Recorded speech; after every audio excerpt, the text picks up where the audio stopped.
നമസ്കാരം. മലയാളി വാർത്തയിലേക്ക് സ്വാഗതം. ലോക്സഭാ തെരഞ്ഞെടുപ്പിന് ശേഷം മൂന്നാം മോദി സർക്കാർ അധികാരത്തിലെത്തുമ്പോൾ നടപ്പിലാക്കുന്നതിനായി 100 ദിവസത്തെ കർമ്മ പദ്ധതികൾ തയ്യാറാക്കിയിരിക്കുകയാണ് ഇന്ത്യൻ റെയിൽവേ. അടുത്ത 5 വർഷത്തിനുള്ളിൽ ലോകോത്തര സൗകര്യങ്ങൾ ഉൾപ്പെടുത്തി റെയിൽവേയിൽ മാറ്റങ്ങൾ വരുത്തുന്നതിന്റെ ഭാഗമായി 10 മുതൽ 12 ലക്ഷം കോടി രൂപയുടെ നിക്ഷേപം നടപ്പാക്കുന്നതാണ് പദ്ധതിയിലെ പ്രധാന ആകർഷണം. റെയിൽവേയുടെ മുഖച്ഛായ പൊളിച്ചെഴുതുന്ന പദ്ധതികൾക്കാണ് മോദി 3.0-ൽ രാജ്യം സാക്ഷ്യം വഹിക്കുക.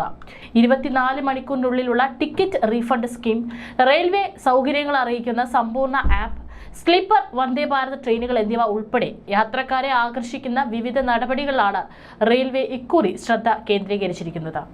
ക്യാബിനറ്റ് സെക്രട്ടറിയുടെ അധ്യക്ഷതയിൽ ചേർന്ന യോഗത്തിലാണ് പുതിയ സർക്കാർ രൂപീകരിച്ചതിന് ശേഷമുള്ള 100 ദിവസത്തെ അജണ്ട അവതരിപ്പിച്ചത്. പുതിയ ടിക്കറ്റ് റീഫണ്ട് പദ്ധതി പ്രകാരം 24 മണിക്കൂറിനുള്ളിൽ റീഫണ്ടുകൾ ഉറപ്പാക്കും. നിലവിൽ 3 ദിവസം മുതൽ ഒരാഴ്ച വരെ റീഫണ്ട് ലഭിക്കാൻ കാലതാമസം വരുന്നുണ്ട്. മറ്റൊന്ന് റെയിൽവേ പുറത്തിറക്കാനിരിക്കുന്ന സൂപ്പർ ആപ്പാണ്. ടിക്കറ്റ് ബുക്കിംഗ്, ടിക്കറ്റ് റദ്ദാക്കൽ, ട്രെയിനുകളുടെ തത്സമയ ട്രാക്കിംഗ്, ഭക്ഷണത്തിന്റെ ബുക്കിംഗ് തുടങ്ങി റെയിൽവേയുമായി ബന്ധപ്പെട്ടിട്ടുള്ള എല്ലാ സൗകര്യങ്ങളും ഇതിനുള്ളിൽ ഉണ്ടാകും. 100 ദിന കർമ്മ പദ്ധതി പ്രകാരം എല്ലാ ട്രെയിൻ യാത്രികർക്കും PM റെയിൽ യാത്രാ ബീമ യോജന എന്ന ഇൻഷുറൻസ് പദ്ധതി ലഭിക്കാനുള്ള അർഹതയുണ്ടാകും.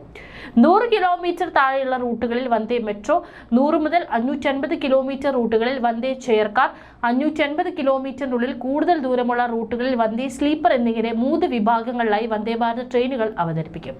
നിലവിൽ ഇന്ത്യയിൽ 50ഓളം റൂട്ടുകളാണ് വന്ദേ ഭാരത് സർവീസ് നടത്തുന്നത്.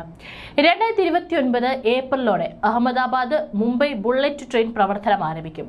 ഇതിനു പുറമെ 3 ബുള്ളറ്റ് ട്രെയിൻ പദ്ധതികളുടെ സാധ്യതാ പഠനം നടത്തും. സ്വകാര്യ പങ്കാളിത്തം ഉപയോഗിച്ച് 1300 റെയിൽവേ സ്റ്റേഷനുകളിൽ നവീകരിക്കും. വിമാനത്താവളങ്ങളിൽ ഉള്ളതിന് സമാനമായി ഷോപ്പിംഗ് മാളുകൾ, വെയിറ്റിംഗ് ലോഞ്ചുകൾ എന്നിവ നവീകരിക്കുന്ന റെയിൽവേ സ്റ്റേഷനുകളിൽ ഉൾപ്പെടുത്തും. അതേസമയം മറ്റൊരു സന്തോഷ വാർത്ത കൂടി എത്തിയിട്ടുണ്ട്. കേരളത്തിലെ ആദ്യത്തെ ഡബിൾ ഡെക്കർ ട്രെയിൻ സർവീസ് തുടങ്ങുന്നു. കോയമ്പത്തൂർ ബംഗളൂരു ഉദയ് എക്സ്പ്രസ് ട്രെയിൻ പാലക്കാട്ടേക്ക് നീട്ടുന്നതിന്റെ ട്രയൽ റണ്ണാണ് ഇന്ന് നടത്തിയത്. ട്രെയിനിന്റെ സർവീസ് പളനി വഴി പൊള്ളാച്ചിയിലേക്കും കിഴത്തൂ കടവിലേക്ക് നീട്ടണമെന്ന യാത്രക്കാരുടെ ആവശ്യം നിലനിൽക്കുന്നുണ്ട്. ഇതിനിടയിലാണ് ഇന്ന് പരീക്ഷണ ഓട്ടം നടത്തിയത്. നവീകരിച്ച് വൈദ്യുതീകരണം പൂർത്തിയായ പൊള്ളാച്ചി പാതയിൽ ആവശ്യത്തിന് വണ്ടികളില്ലെന്ന പരാതിക്ക് പരിഹാരം കാണുക എന്നത് കൂടിയാണ് ലക്ഷ്യം.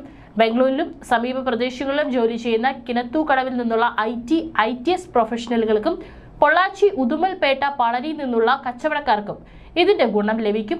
നേരിട്ടുള്ള ട്രെയിൻ സർവീസ് ഇല്ലാത്തതിനാൽ പൊള്ളാച്ചി ഉദുമൽപേട്ട പളനി ഭാഗങ്ങളിൽ നിന്നുള്ള യാത്രക്കാർ കോയമ്പത്തൂർ, തിരുപ്പൂർ, ദിണ്ടിഗൽ എന്നിവിടങ്ങളിൽ എത്തി വേണം ബാംഗ്ലൂരിലേക്ക് പോകാൻ. അതേസമയം രാവിലെ 8-ന് കോയമ്പത്തൂരിൽ നിന്ന് പുറപ്പെട്ട് 10:45-ന് പാലക്കാട് ടൗണിലും 11:05-ന് പാലക്കാട് ജംഗ്ഷനിലും ട്രെയിനെത്തും. തിരികെ 11:35-ന് പുറപ്പെട്ട് 2:40-ന് കോയമ്പത്തൂരിലെത്തി പരീക്ഷണ ഓട്ടം അവസാനിപ്പിക്കും. റെയിൽവേയുടെ ഉദയ് എക്സ്പ്രസ് സീരീസിലെ ആദ്യ double decker AC chair car ട്രെയിനാണിത്. ട്രെയിനിന്റെ സമയക്രമത്തിൽ തീരുമാനമായിട്ടില്ല.